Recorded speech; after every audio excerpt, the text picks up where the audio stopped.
प्रेक्षक नमस्कार, आपण पाहताय आपला आवाज. आत्ता खरं तर आपण आहोत रांजणगाव कार्यगाव गटामध्ये. या ठिकाणी असणाऱ्या जिल्हा परिषदेच्या ज्या राष्ट्रवादी काँग्रेसचे उमेदवार आहेत, ज्योतिवहिनी मानसिंग भैया पाचुनकर, आज उमेदवारी दाखल करत आहेत.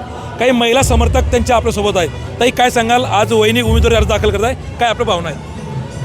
वहिनींचं म्हणायला गेलं तर वहिनी आणि भैया हे दोघं जण एक म्हणजे आम्ही तर देव माणूस मानतो. वहिनींनी आम्हाला कायम लहान बहिणींसारखं जपलेलं आहे आणि भैयांनी पण एक असं खूप जीव लावलेला आहे. भैया कायम प्रत्येकाच्या सुखदुःखामध्ये सगळ्यांना धावून गेलेले आहेत. वहिनीच का? कारण आम्ही वहिनीच येणार, कारण वहिनीशिवाय आम्ही आहे ना बरीच वर्ष झालं, 15 वर्ष झालं वहिनींसोबत आहे आम्ही. त्याच्यामुळे वहिनी काय आहेत हे आम्हाला चांगलं माहिती आहे. त्याच्यामुळे प्रचाराला जात आहे, लोकांमध्ये जात आहे, कसा प्रतिसाद मिळतो?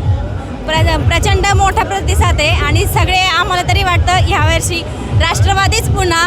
काय वाटतं, राष्ट्रवादीच पुन्हा?